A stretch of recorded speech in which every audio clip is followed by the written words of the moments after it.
Let's talk about the protein that we need as we get older. Hi, I'm Beverly with Menopause Minute, and let's talk about eating. Your health goes much more beyond than just the exercise in the gym.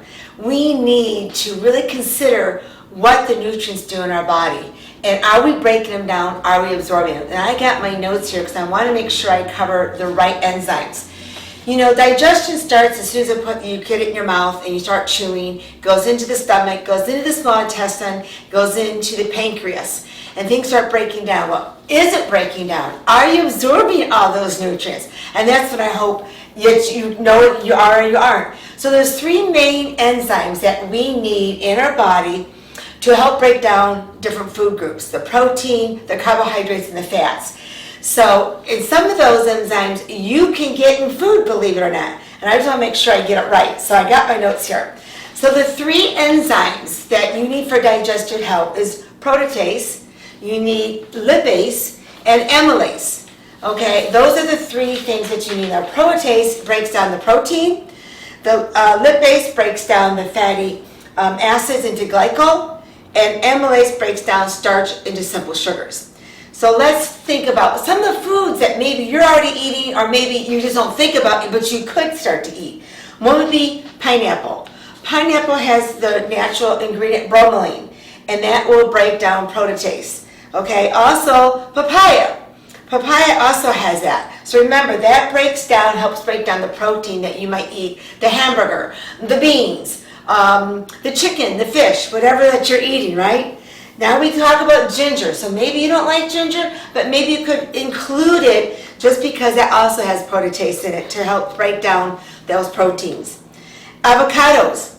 Lipase breaks down those fat molecules in it. Also mango. Now some people are allergic to mango, so you may not want to go with that route. That contains amylase, all right? Bananas, they also contain amylase and helps break it down. Fermented foods, all right? Fermented foods has amylase, protease, lipase, and even lactase. So fermented foods, remember what they are. They are the sauerkraut, they are the kombucha, they're the kimchi. You can make your own sauerkraut, so make it cheap. Make it whatever you want, but make sure you get a tablespoon a day. So those are some of the tips for digestive issues that we need as we get older, more so than ever, because we stop making those rich digestive enzymes like we did in our 30s, as we approach 60, 70, and beyond. So today we're going to talk about how to tone the obliques. There's two ways I'm going to show you. Let me put these down. I'm going to do it from a standing position because some of you can't get on the floor. So you can do it from a standing position, make sure you're safe. So I'm standing next to the wall right now.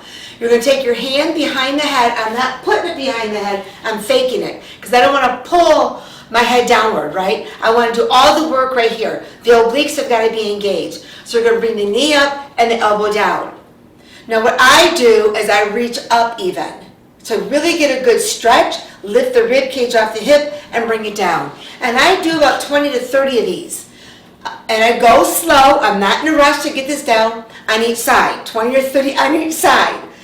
Down and up and down. So you want to make sure that when you come in, tap, tap, tap. Is those obliques tight? If not, remember I said you fake a cough. You want to engage those obliques. Let's get out to the floor now. You're going to lay completely flat on like a side plank. You're going to glue your head to your bent arm. In the beginning, you're going to use your hand in front of you. My legs are crossed. I like my top leg in front. I'm in a nice straight line. My tush is underneath me. It's engaged. I'm squeezing my credit card, and I'm already engaging the abdominals. I'm going to inhale. I'm going to exhale. I'm going to lift. My goal is to get this shoulder off the floor. Now, I'm going to tell you, in the beginning, that didn't happen. In the beginning, I was here. But what you don't want to do is this. You don't want to lose the arm to head contact. Keep it in. And then with time, when this oblique gets strong enough, it will be able to lift this head and shoulder off the floor. It doesn't matter how high, you want to make sure this is engaged. You won't be able to use your hand because you'll be strong enough that you won't need it. All right? And then when you can let go of the head, you reach both hands out. So now you don't need the support of the head. So those are two exercises for the obliques. Do each side Like I said, the first one 20 to 30 times, and maybe get 10 of these in. If you can't do it, do what you can, make a note what it is, and then progress.